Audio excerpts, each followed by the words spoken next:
Muy buenas tardes.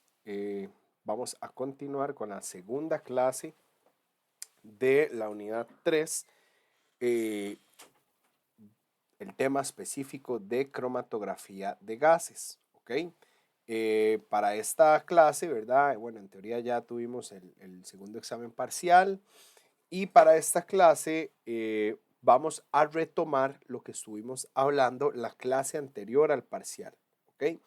Entonces, primeramente es importante, o me parece importante a mí, retomar un poco lo de la ecuación de Van Dimter, ¿ok? Y recordar un poco qué vimos la vez pasada. La vez pasada hablamos de conceptos básicos de cromatografía, hablamos de qué era, digamos, la cromatografía en general, hicimos un repaso de qué es lo que pasaba en el equipo, hablamos de fase estacionaria, fase móvil, hablamos de que el ensanchamiento de los picos es reconocido como una ineficiencia en el proceso de cromatografía. eh, Observamos, o bueno, analizamos, perdón, las variables que me intervienen en que se dé este tipo de cuestiones, ¿verdad? De que se me ensanchen los picos. Hablamos de lo que era algunos parámetros cromatográficos básicos, tales como constante de distribución, que era tiempo de retención, tiempo muerto. Hablamos muy importante e hicimos mucho hincapié en los factores de retención, ¿verdad? Como lo dice la palabra, es un factor que me indica qué tanto se me retiene el analito en la fase estacionaria. Hablamos del efecto de las trayectorias múltiples y también hicimos un ejemplito o ejemplificamos estos conceptos: el número de platos teóricos de una columna, la altura del plato teórico. Dejamos estas ecuacioncitas por acá y resolvimos unos ejercicios en aula virtual, ¿verdad? Dentro de esas pausas activas que habían quedado pendientes de hacer durante la clase. Y empezamos a hablar de algunas variables cinéticas, o sea, tanto de velocidad como de difusión, eh, que me afectan en última instancia esta eficiencia de cromatografía. Hablábamos que la cromatografía de gases, como pueden observar, las alturas de plato tienden a ser más altas en relación que la de líquidos. Entonces, en principio podríamos decir que la de líquidos, ¿verdad? Si solo vemos esto, si solo contemplamos este detalle, podríamos decir que la de líquidos es más eficiente, pero decíamos que no, que de hecho usted ve un cromatograma de cromatografía de gases y los picos normalmente en gases tienden a ser un poco más estrechos que en líquidos. En líquidos siempre tienden a ensancharse un poquito más, y esto sucede porque a pesar de que la altura de plato en gases sea más alta, llamémoslo así, recordemos que en gases la longitud de la columna es muchísimo mayor, ¿verdad? Hablábamos de 30, 20 metros, mientras que en líquidos hablamos columnas de centímetros, pues. Entonces, eso para hacer un breve refrescamiento de todos estos conceptos, y voy a partir otra vez de la ecuación de Van Dimter, ¿ok?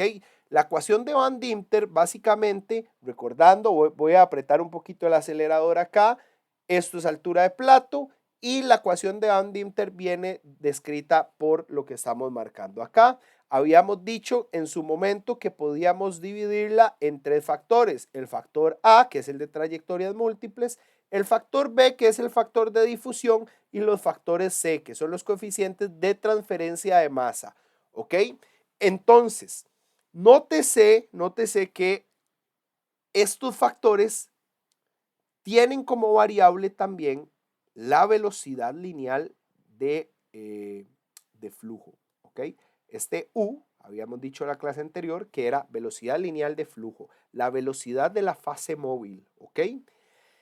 Entonces, decíamos que si un analito va ahí en la columna todo letargado y demás, ¿verdad? Obviamente, como se pega mucho con la fase estacionaria, se va a ensanchar el pico, etcétera, etcétera. Entonces, les decía que hay que tener cuidado porque aquí en cromatografía, recordemos que no vamos a tener una solución que encaje siempre a todo, ¿ok?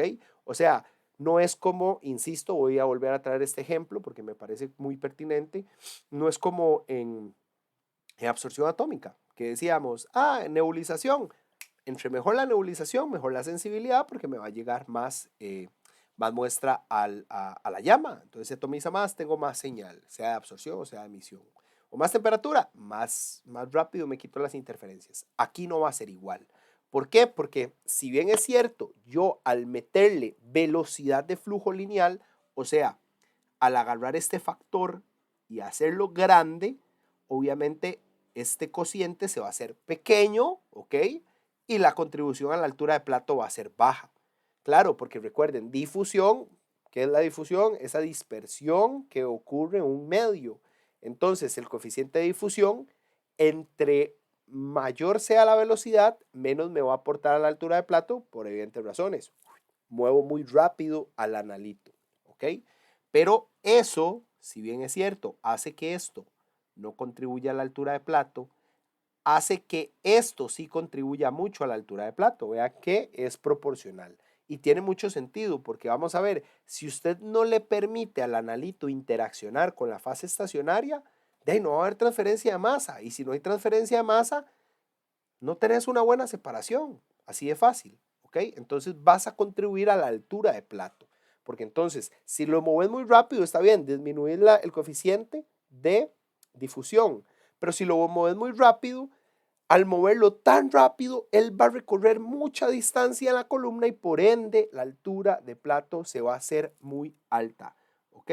Recordemos ahí un poco nada más lo que les decía, ¿verdad? Si esto es una columna, ya saben que dibujo horrible y más que estoy dibujando con el cursor, ¿verdad? Si esta es la columna, la altura de plato es esa distancia en la cual teóricamente se está dividiendo la columna. Entonces, entre más pequeña sea la altura de plato, quiere decir que en una misma columna se van a hacer más platos teóricos y cada plato son procesos de equilibrio de separación o procesos de transferencia de masa. ¿Ok?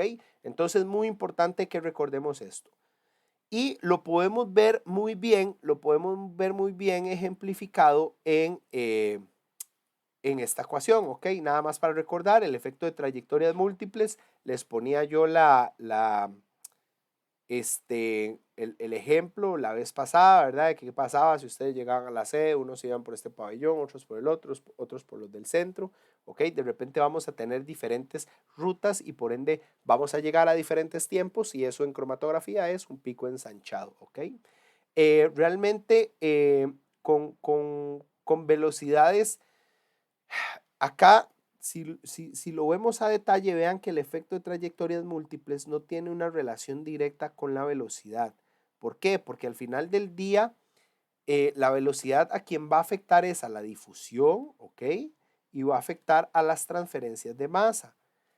Se mueva rápido o se mueva lento, las trayectorias múltiples siempre se van a dar, ¿ok? Que vamos a ver, que obviamente si va más rápido se va a dar menos, o sea, el tiempo en el que se queda pegado es menor, pero no es que disminuye las trayectorias múltiples, sino que lo que disminuye es la difusión, ¿verdad?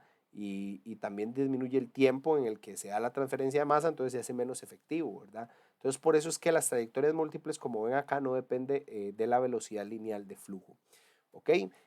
Acá era el resumen que les decía anteriormente, ¿verdad? Esta línea que estoy trazando acá, vean que es si solo la ecuación de Van Dimter estuviera basada en el coeficiente de difusión, ¿ok? Claro, métale más velocidad, la contribución a la altura de plato va a ser menor, pero si tomamos en cuenta los términos de transferencia de masa, métale más velocidad y la altura de plato va a aumentar, evidentemente, porque no le estás dando chance de que haya una separación. Entonces, la ecuación de Van Dimter resultante es este signito de Nike, dijo alguien una vez por ahí, en donde me dice, mira, métele flujo, métele, pero suave un toque. Llega un punto en el que si le seguís metiendo flujo, más bien tu altura de plato va a ser muy alta. Entonces, esto es tener un equilibrio, ¿ok? Habíamos hablado que hay otras variables también, ¿verdad? Y son las que más vamos a estar conversando adelante durante toda esta unidad. Una de ellas es el efecto de las dimensiones Ya habíamos hablado de largo, ¿verdad? Obviamente, entre más larga, hay más chance de que se den más separaciones, entonces puede que sea más eficiente la separación, y esa es una de las razones por las cuales en la cromatografía de gases normalmente tengo picos más estrechos que la de líquidos, ¿ok? El diámetro de partícula influye, digamos, partícula pensando en que tenemos columnas empacadas, ¿verdad? Eh, en este caso influye por el hecho de que recuerden que a mayor diámetro de una partícula, ¿verdad? Menor área superficial, a menor diámetro, tengo mayor área superficial, entonces logro propiciar mejores procesos de transferencia de masa. Esa sería la explicación que nos justifica este comportamiento. ¿Okay? Estos son los diámetros de la partícula con la que está empacada la columna. ¿Okay? Entonces, vamos resumiendo. Reducción del ensanchamiento de banda, ¿verdad? El diámetro de la partícula es importante. O sea, entre más empaquetada, permito que se dé más transferencia de masa y por ende los picos se hacen más estrechos porque se separa mejor, pero hay que tener cuidado, ¿verdad? El tema de la velocidad también, ¿ok? El diámetro de la columna, pues evidentemente está ligado también con el diámetro de partícula. Y la difusión longitudinal, como ya habíamos hablado, ¿verdad? La difusión longitudinal se disminuye con la temperatura en los gases, pero es imperceptible para los líquidos. Entonces, con esto lo que les estoy diciendo es que en gases la temperatura va a ser un factor crítico. En líquidos no tanto. Vamos a ver, evidentemente, si yo hago una corrida cromatográfica con mi fase móvil a 25 y una corrida cromatográfica con mi fase móvil a 40 grados, ¿verdad? O bueno, la fase móvil no, la columna yo la mantengo en un compartimento termostatizado a 25 y otra la tengo a 40, evidentemente estoy poniendo la columna a unas condiciones de temperatura diferentes, la corrida va a salir diferente, porque temperatura se traduce en energía cinética de las partículas y por ende se van a mover más rápido, ¿ok? Eso está claro. Pero, pero en gases, el efecto que usted va a observar en el cromatograma es muchísimo, pero muchísimo mayor. De hecho, por eso recordarán que había un compartimento que se llamaba horno, literalmente horno, porque es un horno. Ese horno usted puede decirle, inyécteme o sea, esté al inicio de la corrida a 20 y en 30 segundos mándeme a 60. Manténgase en 60 durante 2 minutos y luego pásese a 85. Y así sucesivamente, rampas sumamente rápidas de temperatura se pueden hacer con los hornos en cromatografía de gases. ¿Ok? Entonces, continuando con esto, es importante entender que en cromatografía, insisto, les vengo haciendo spoiler hace rato, en cromatografía el asunto es complicado en el sentido de que, ojo, contexto, no hay una solución que aplique a todo. Y aquí tienen que tener eso sumamente claro, porque ustedes se van a enfrentar no solo en las evaluaciones de este curso, sino que en la vida real, eventualmente a resolver problemas de cromatografía en el cual ustedes no tienen un librillo, un manual que les diga esto, así haga lo otro. Pues sí, hay guías, troubleshootings de, mira, si tenés tal problema, probá con esto, pero tenés que tener criterio para aplicar posibles medidas de solución. Y hay que entender que lo que me funcionó en un caso, no necesariamente me va a funcionar en otro caso, porque la diversidad química de los problemas analíticos que resolvemos a través de cromatografía es muy amplia. ¿Ok? Entonces, en síntesis, ¿qué buscamos nosotros? Buenas separaciones en el menor tiempo posible. Ya les decía que tiempo es plata, no solo por el tiempo del analista que usted está pagando, sino que por el tiempo de fase móvil, en el caso de líquidos, o de gas de arrastre, en el caso de gases, que usted está gastando. ¿Ok? La idea es también tener picos poco ensanchados y para poder tener esto debemos de modificar las variables relativas que me van a generar que los componentes me migren de una u otra forma. O sea, ¿cómo puedo yo variar el tiempo de retención de un analito? ¿Cómo puedo variarle yo ese factor de retención? Entonces, eso es lo que vamos a estudiar en esta parte de la unidad, ¿ok? Habíamos hablado anteriormente de estos fenómenos, ¿verdad? El fenómeno de fronteo, nada más vuelvo a repetir un poco. Bueno, este sería el ideal, ¿ok? Este sería un pico ensanchado, esos picos ensanchados ya sabemos en eficiencia cromatográfica.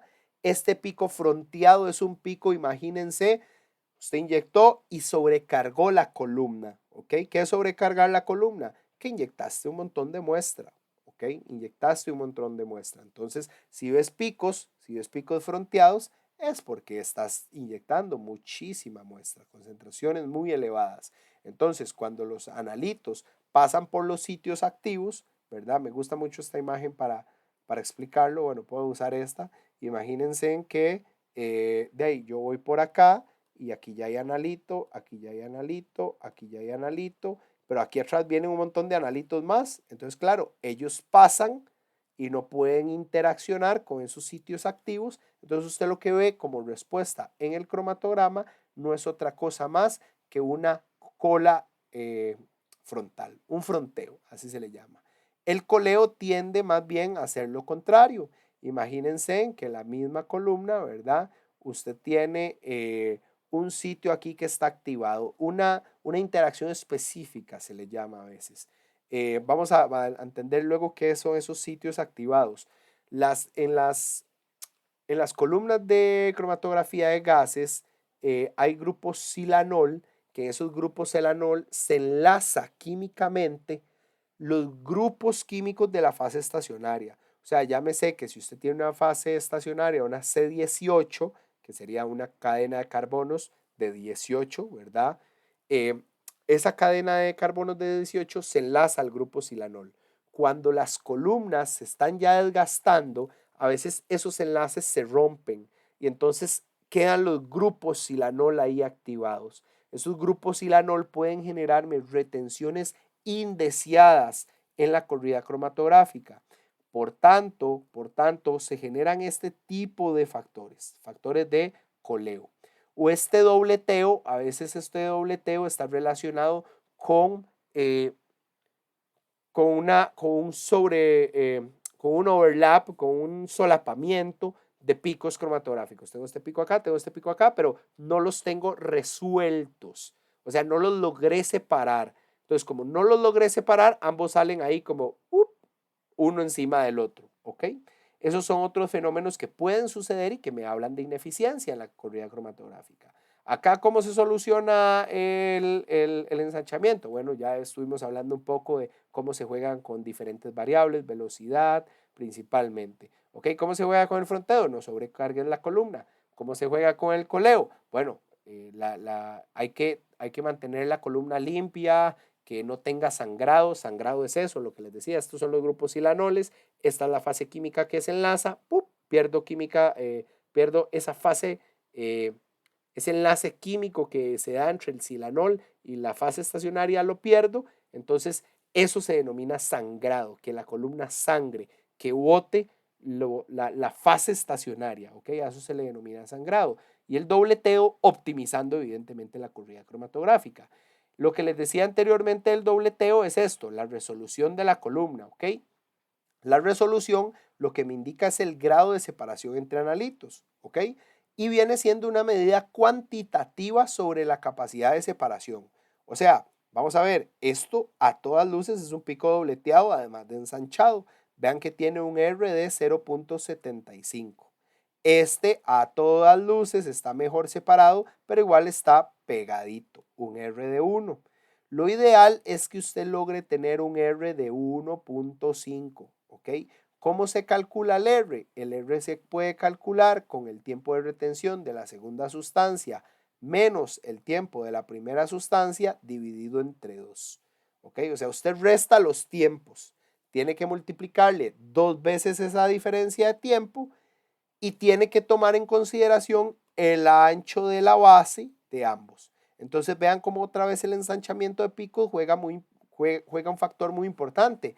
Si usted tiene picos muy ensanchados, vas a tener anchos de base muy grandes y veámoslo matemáticamente. Si tenés un denominador aquí muy grande, obviamente este cociente te va a bajar y por ende vas a tener un R bajo y un R bajo no es lo que buscamos. Buscamos R altos, o sea, resoluciones altas, ¿ok? Por ahí creo que en el cuestionario de autoevaluación de la clase anterior, teníamos un ejercicio para aplicar esta ecuacioncita de acá, ¿ok? Entonces, los invito a que hagamos un ejercicio de esto, ¿ok? Hasta el momento les voy a pedir, ¿verdad? Llevamos 20 minutos de clase. Básicamente, gran parte de estos 20 minutos han sido repaso, porque entiendo que tenemos una semana de que vimos los conceptos, ¿verdad? Entonces, me es importante hacer este repaso. Me es importante entonces que ahorita hagamos una pausa activa de unos 10 minutos, repasemos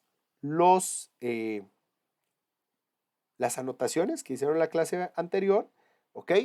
Y tratemos de evacuar las dudas y esclarecer, digamos, como desempolvar un poco esos conceptos que habíamos construido la vez pasada, ¿ok? Una vez que hagan esa pausita de 10 minutos, vamos a continuar con esto que está acá, ¿ok? Hoy vamos a ver vamos a ver unos videos adicionales grabados por mí. No, honestamente, les voy a ser muy sincero, no eran grabados inicialmente para este curso, pero el tema es atinente, ¿ok? Entonces vamos a ver unos ejercicios y, y entonces quiero que hagan esta pausita de 10 minutos. Volvemos unos cuantos minutos a ver estas variables que afectan el rendimiento de columna y cómo puedo yo optimizar. Y luego ya pasamos a la segunda parte de la clase que tiene aspectos más cuantitativos. ¿Ok? Entonces, después de que hagamos hecho esa pausita esa pausita activa de 10 minutos, vamos a continuar con esto de acá, que serían las variables que afectan el rendimiento de la columna. Acá, chicos y chicas, lo que hay que entender es que podemos agruparlas en tres grandes grupos. Aquellas variables de efectos cinéticos que son relacionadas a la fase móvil, ¿verdad? Lo que ya habíamos hablado anteriormente. La difusión. La difusión está totalmente ligada a la velocidad de la fase móvil. Si usted quiere disminuir la difusión para que el pico no se ensanche, métale más velocidad, pero tenés que también tener cuidado, como ya lo discutimos largo y tendido, que eso no me afecte la transferencia de masa, o sea, que no me afecte al final del día la separación y la resolución entre picos, ¿ok? Porque si le metes mucho flujo, vas a pegar todos los picos y te van a salir picos pegados y esa no es la idea, ¿ok? La otra variable son las propiedades termodinámicas de los constituyentes por separar. Entonces eso está muy relacionado a la naturaleza química, que en última instancia va a estar ligado a las constantes de distribución, ¿verdad? Y a los factores de selectividad principalmente, ¿ok? Entonces, vamos a ver, si yo tengo, recuerden el principio de similar, disuelve similar. Si yo tengo una mezcla de analitos no polares, ¿ok? Para poderlos separar, yo no puedo poner en cromatografía de gases, yo no puedo usar una fase estacionaria que sea polar, porque probablemente voy a tener, al ser características químicas diferentes, la mezcla de analitos no polares va a pasar súper rápido por la columna y probablemente me vaya a costar un montón separarlas, ¿ok? Voy a tener una constante de distribución muy mala, que va a estar muy hacia, digamos, orientada hacia que los analitos se queden en la fase móvil, ¿ok? Mientras que el factor de selectividad también va a ser bajo porque no voy a poder tener una buena separación entre los componentes. Y hay otros parámetros que son fundamentales para ajustar y optimizar en la corrida en aras de tener una mejor eficiencia. A grandes rasgos, este punto para mí es uno de los más importantes y luego cuando ya entremos en GCE de lleno, vamos a hacer mucho hincapié en eso, de hecho ya yo se los hice. Temperatura es crítico en GC y la composición de la fase móvil es crítico en HPLC, ¿ok? O sea, si yo llego, recuerden que en cromatografía de gases yo tengo un gas de arrastre, no tengo fase móvil, tengo un gas de arrastre y el gas de arrastre porque él básicamente ¿qué hace eso? Arrastrar a los analitos, nada más, ¿ok?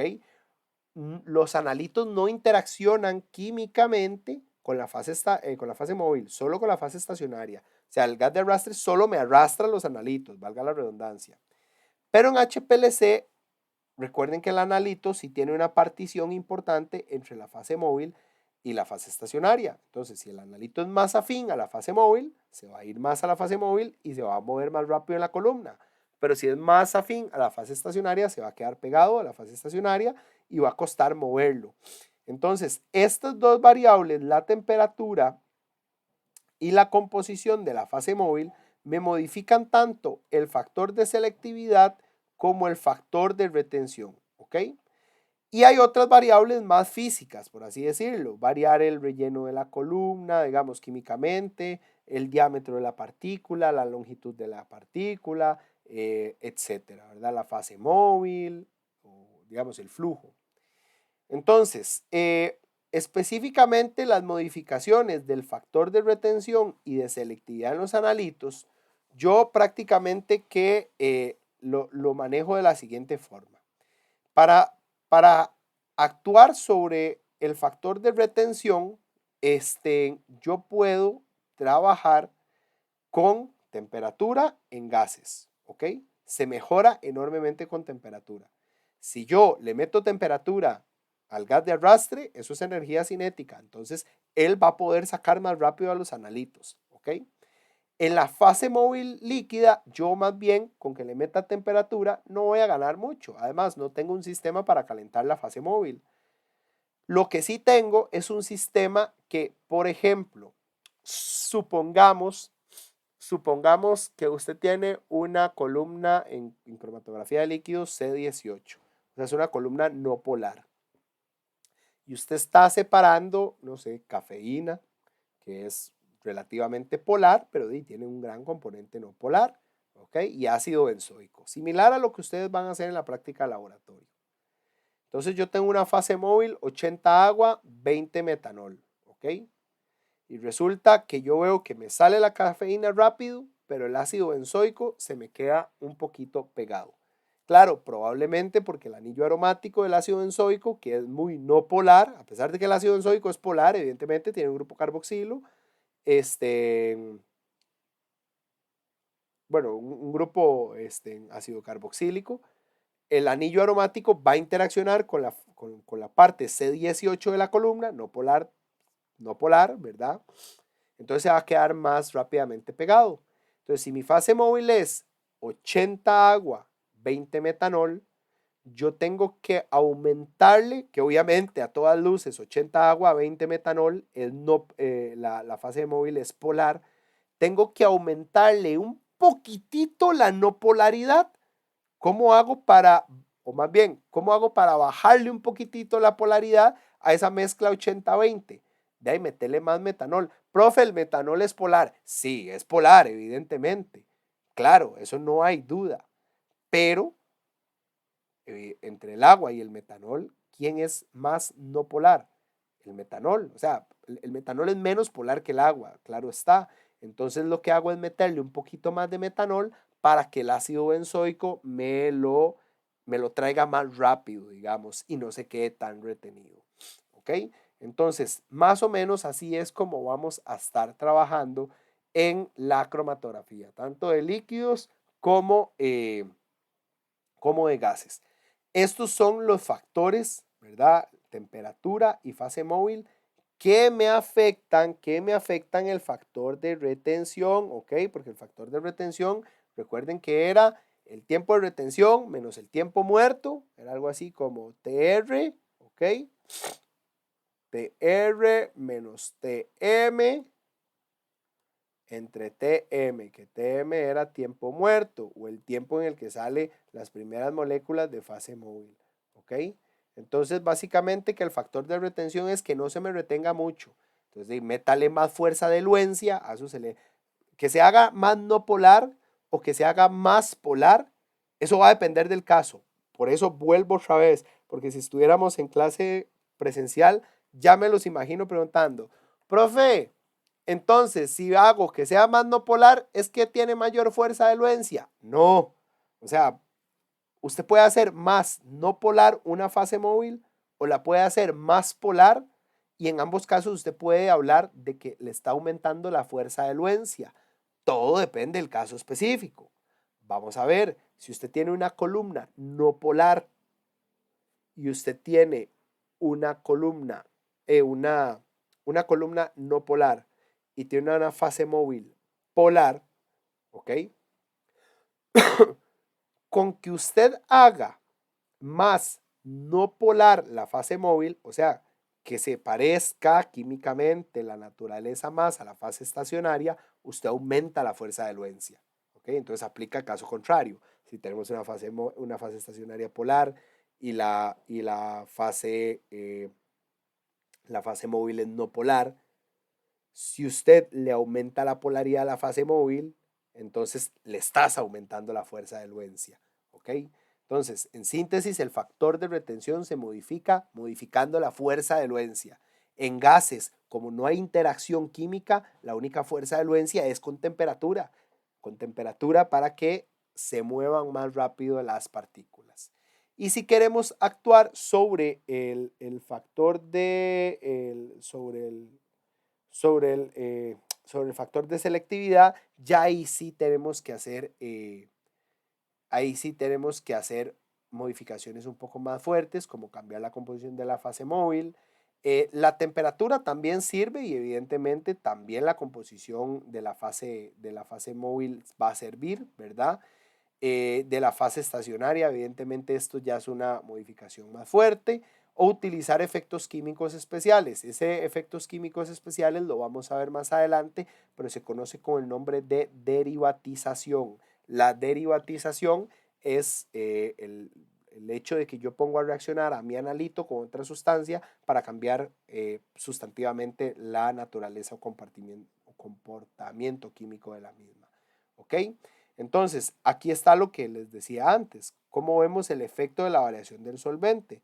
Vean que tengo 4 inyecciones, 70% metanol, 30 agua. Entonces vean cómo me salen los picos. Okay, aquí está una inyección. No veo absolutamente nada. ¿Qué pasa si ahora le meto más agua? O sea, la hago más polar. Entonces la hago más polar, ya se me separa un toquecito más. ¿Ok? Mira, la voy a hacer 50-50. Bueno, ya veo que se me separa un poquito más.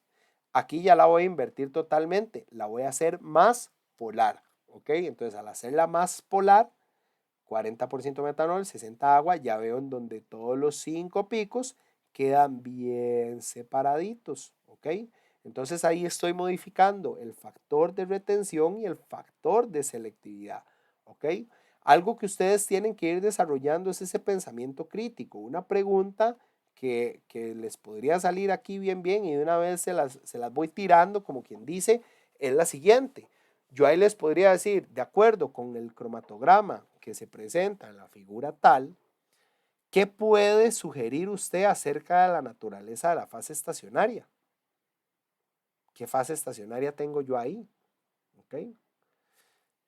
Yo diría que la fase estacionaria que yo tengo es una fase estacionaria de carácter más del tipo no polar que polar.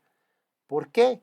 Porque vean que yo empecé con con una fase móvil. Vamos a ver, aquí otra vez, hay que tener cuidado con esto. Eh, Cuando hablamos de polar y no polar, porque alguien me va a decir, profe, pero es que el metanol es polar. Sí, el metanol es polar, estamos claros. Pero si usted quiere comparar la polaridad de A con D, evidentemente tiene más carácter no polar que la D. ¿Ok? Entonces, en síntesis o en resumidas cuentas, lo que sucedió acá es que cuando yo aumenté la polaridad de la fase móvil, porque hay evidentemente un aumento en la polaridad de la fase móvil, dado que le estoy metiendo más agua, mejoró la separación. Eso quiere decir que había un diferencial. O sea, mejoré el diferencial. ¿El diferencial de qué? De polaridades. Entonces la fase estacionaria probablemente tiene un carácter más no polar, y como la fase móvil en la D, tiene un carácter más polar, entonces se logran separar mejor los analitos. ¿Ok? Eso, insisto, es un tipo de análisis que a ustedes no es que se les puede, es que se les va a pedir. ¿Ok? Entonces aquí quiero que se pongan, que se graben muy bien el chip de que aquí es analizar, porque como les dije, aquí no hay una solución para todo. Aquí no es de que me voy a aprender, es que temperatura siempre mejor. No, aquí hay que analizar con mucho cuidado los datos con base en los conceptos que vamos construyendo y reconociendo. ¿Ok? Entonces, les presento el dolor de cabeza de muchas y muchos que trabajamos o que hemos trabajado en algún momento en cromatografía. Y es lo que ustedes están viendo acá tal cual. Esta figura es la figura típica, icónica, que demuestra lo que se llama el problema general de la alusión en la cromatografía. ¿Ok? Entonces, esta figura se lee así. Usted tiene una mezcla de 6 analitos y aplicó unas condiciones A. Entonces usted llegó y se dio cuenta que en esas condiciones A, de ahí resulta y acontece que 1 y 2 se le separaron todo bien, factor de resolución bonito. 3 y 4, factor de resolución aceptable, pero ya el pico se ensanchó, ya no se ve tan bien y ya la corrida se está alargando un montón. Entonces alguien muy genio dijo, no hombre, metámosle velocidad a la fase móvil. Está bien, métale velocidad a la fase móvil para que se traiga a 5 y a 6. Te lo trajiste, perfecto. Pero de ahí, pegaste 1 y 2 y pegaste 3 y 4. ¿Qué hacemos? Bueno, pongamos una velocidad ahí medio intermedia. De ahí pusiste una velocidad intermedia y resulta que con esa velocidad intermedia, de ahí el 5 o 6 se te volvió a ensanchar. Todavía no está tan corta la corrida. 3 y 4 lo está sacando bien, pero 1 y 2 los pegaste. Entonces vea que las condiciones de A son buenas para 1 y 2, las condiciones de B son buenas para 5 o 6, y las condiciones de C son buenas para 3 y 4. Entonces, lo que sucede en la vida real en cromatografía es que tenemos que llegar a un equilibrio y mezclar condiciones. Entonces trabajamos mucho con efectos de rampas. ¿Y a qué me refiero con rampas? De que hacemos literal rampas de temperatura. Por ejemplo, empiezo la corrida a 20 grados, por ejemplo, luego la subo a 50 grados, la mantengo unos minutos a 50 grados, luego la subí a 80 grados y la mantuve, y ya cuando me salieron todos los analitos, la volví a bajar. ¿Ok? Eso se hace muy frecuentemente y lo van a ver ustedes en el experimento de determinación de cafeína con ácido benzoico que estamos preparando para este año. ¿Ok? En donde vamos a tener que cambiar flujos y vamos a tener que cambiar velocidad, composición de fase móvil. Entonces, eso es un resumen de las ecuaciones y algunas variables. Ya ustedes saben y me conocen. Profe, tengo que aprendérmelas. No, no tienen que aprendérselas, pero sí tenemos que manejar los conceptos básicos. O sea, no van a llegar a final del curso sin saber qué es un factor de retención, ¿verdad? Por ejemplo, o qué es un factor de selectividad, o cuál es la diferencia entre la velocidad volumétrica de flujo o la velocidad lineal de flujo, ¿verdad? Ese tipo de cuestiones, pues sí son conceptos básicos que tenemos que tener por ahí, o sin saber qué es una resolución. No me interesa que se aprendan las N cantidades de fórmulas que vimos ahí, cómo calcular ¿cómo es que se llama? Cómo calcular un factor de retención. No, pero que sí que sepan qué me dice un factor de retención, ¿ok? ¿Qué me dice el número de platos teóricos? ¿Qué me dice H? ¿Ok? Entonces, esto en relación con la parte de conceptos básicos. Ahora, si hicieron la pausa activa de 10 minutos, ya deberíamos de llevar aproximadamente 50 minutos de clase. Entonces, vamos a hacer otra pausa activa, esta vez de 5 minutos, en la cual otra vez van a ir a sus apuntes y van a empezar a sistematizar las principales ideas, las principales dudas, principales ideas y principales dudas. ¿Ok? Esto en aras de que vayamos teniendo muy claro y favorezcamos esos procesos metacognitivos de entender cómo estamos aprendiendo, qué es lo que nos está siendo más fácil, qué es lo que nos está costando más y que eventualmente cuando volvamos a tener las clases presenciales, tener la aclaración de dudas correspondientes. ¿Ok?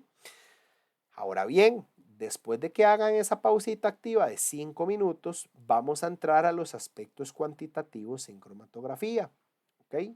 Entonces, acá es importante señalar que en cromatografía la señal de respuesta que normalmente utilizamos es altura o área. Yo les diría que lo que más vamos a utilizar es área. Las calibraciones se pueden hacer por estándar externo, por adición estándar o por estándar interno. ¿Ok? Aquí es muy importante entender que, bueno, en su momento, cuando estuvimos estudiando la unidad 1, a veces decíamos, no, mira, los métodos espectrofotométricos son muy reproducibles y hay laboratorios que de repente a veces dicen, mira, yo proceso siempre todos los meses 100 muestras. Entonces, la primera semana del mes, yo voy a hacer una calibración, una buena determinación de calibración robusta, hago reactivos para esa calibración y para las 100 muestras del mes, y luego cuando todas las semanas me están llegando, nada más saco las muestras y saco controles, o sea, no hago calibración todas las semanas. Sin embargo, aquí en GC eso no aplica. En GC es todo un tema, bueno, en cromatografía en general. Lo más recomendado siempre es que usted esté haciendo calibraciones cada vez que hace las determinaciones. Y hay, si bien diferentes métodos de calibración, también hay otros métodos de normalización de los resultados, ¿ok? Que los vamos a hablar ahora un poquito en detalle. El principio de normalización de los resultados y principalmente este de Arias se basa en estas tres condiciones. Uno, todos los analitos deben de ser eluidos, todos los analitos deben de haber sido detectados y todos los analitos deben de tener la misma sensibilidad, o sea, la misma relación respuesta-masa al detector. Obviamente, en la vida real, estas tres condiciones rara vez se cumplen. ¿Por qué? Porque de repente vamos a ver más en detalle cuando entremos ya en detectores. Los detectores en GC, hay muchos detectores en GC. Por ejemplo, el que vimos en el video, el más típico era el detector de ionización en llama. Hay analitos que tienen una sensibilidad diferente al FIT que otros. O sea, el FIT logra dar más señales en relación que otro analito. O por ejemplo, para ponerles el caso más específico, si yo llego y estoy analizando polifenilos clorados, ¿ok? PCBs,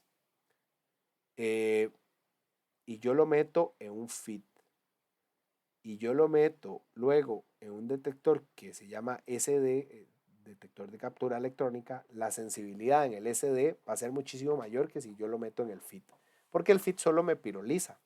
Pero en cambio, si yo lo meto, por ejemplo, si yo meto una muestra de benceno y una muestra de PCB, probablemente en el FIT ambos tengan una respuesta similar. Pero si yo meto una muestra de benceno y una muestra de PCBs en un detector SD, como les decía, sin lugar a dudas, el SD va a tener una mayor sensibilidad, una mejor respuesta para los PCBs, porque este tipo de detectores están pensados, los SD, para detectar con muy buena sensibilidad compuestos que tengan átomos muy electronegativos, y como los PCB son clorados, evidentemente la respuesta va a ser mejor. Pero igual, en todo caso, es importante revisar el concepto de qué es una normalización de área. Y la normalización de área no es otra cosa más que usted tiene un área 1, un área 2 y un área 3, hace una sumatoria de áreas y el porcentaje relativo de cada área es el porcentaje relativo de cada área es el área de esa sustancia dividido entre la sumatoria de áreas. Eso es todo.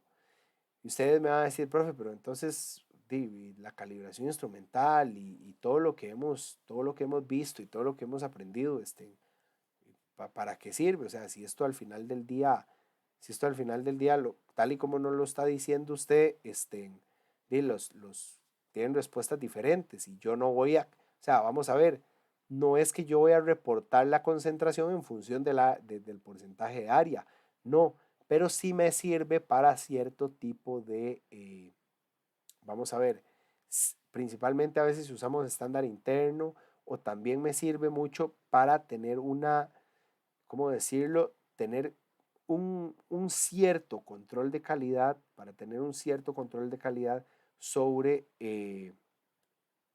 sobre las corridas, ¿ok? Sobre las corridas que van pasando. Vean. Voy a mostrarles aquí en tiempo real, estoy accesando a una de las compus del laboratorio en donde estamos haciendo una corrida cromatográfica. Esto es cromatografía de iones. Es una variación de la cromatografía líquida. Voy a enseñarles cómo se ve uno de los cromatogramas. Por ejemplo, esto es un estándar, bueno, esta muestra que sea. ¿Okay? Entonces tengo el pico de sodio, tengo potasio, tengo magnesio, tengo calcio. Vean que tengo los tiempos de retención, ¿ok? Tengo las áreas en microsims por minuto, porque la señal es de conductividad, microsims, y dado que aquí tengo minutos, área es microsims por minuto. Vean que esta normalización siempre se aplica, ¿ok? El área relativa. Esta área relativa, ¿cómo se calculó? Muy fácil. Nada más agarré 1,9337, bueno, yo no, el software lo hizo solo, y lo dividió entre la sumatoria de estas áreas. Eso es básicamente. Entonces, de las cuatro áreas que tengo acá, el sodio, que es esta área que estoy aportando acá, me aporta un 19,97% del área.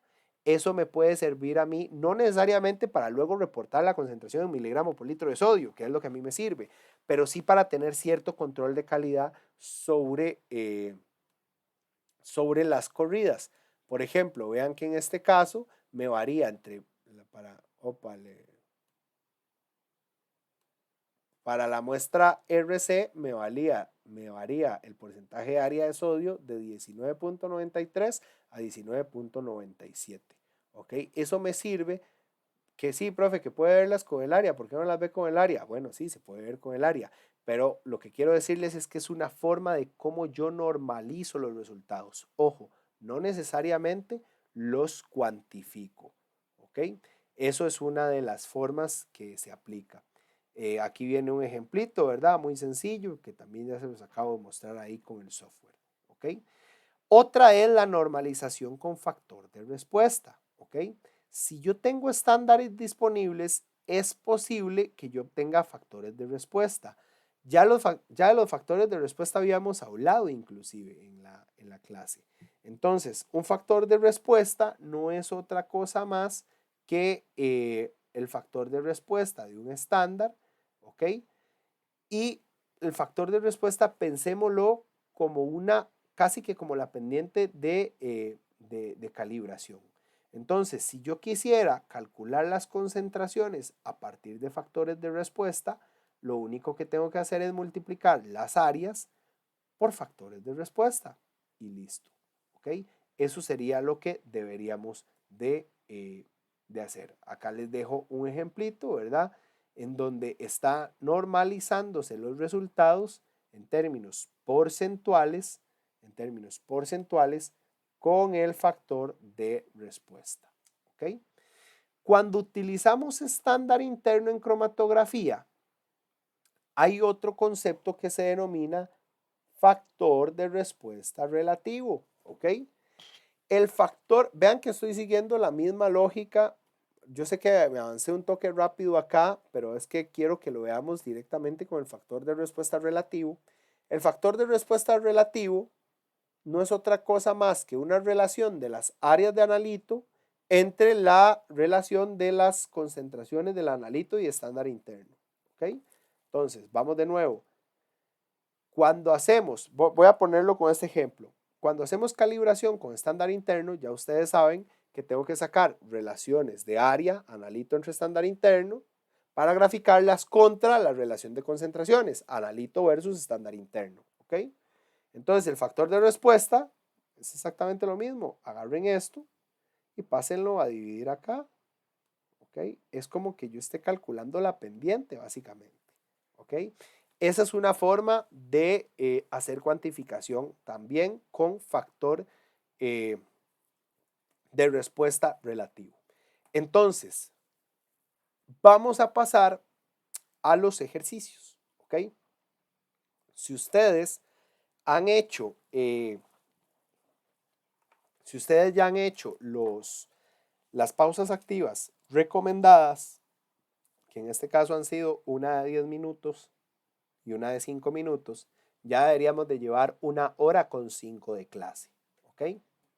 Antes de pasar a estos ejercicios que les van a quedar ahí como de tarea moral, en la guía de trabajo para la clase virtual, a ustedes se les colgó 2 videos. Son 2 videos muy sencillos. Uno para que refresquen, yo sé que venimos del parcial y ya hicieron estándar interno del parcial.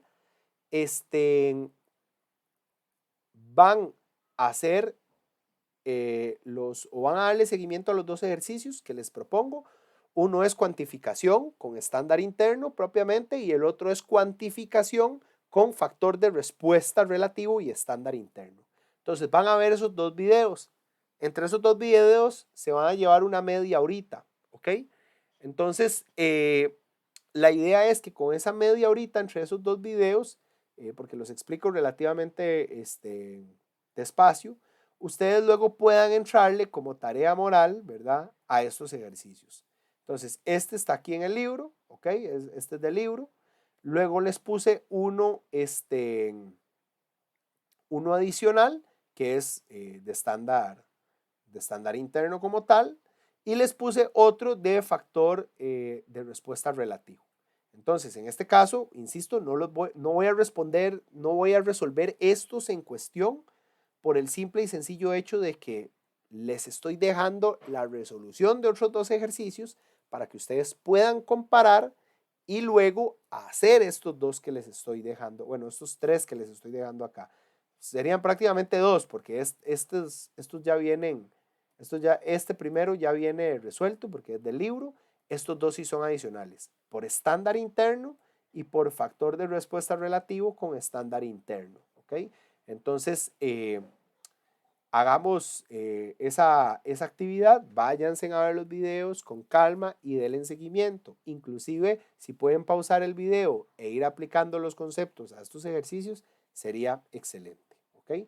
Entonces, con esto llegamos al final de esta clase y ya cuando nos volvamos a ver presencialmente, lo que vamos a hacer es un repaso de estos ejercicios y ya luego ahora sí vamos a entrar de lleno a analizar cada componente del cromatógrafo de gases, porque ya con esto quedaríamos listos con los conceptos básicos de cromatografía y con los aspectos cuantitativos de la misma, ¿ok?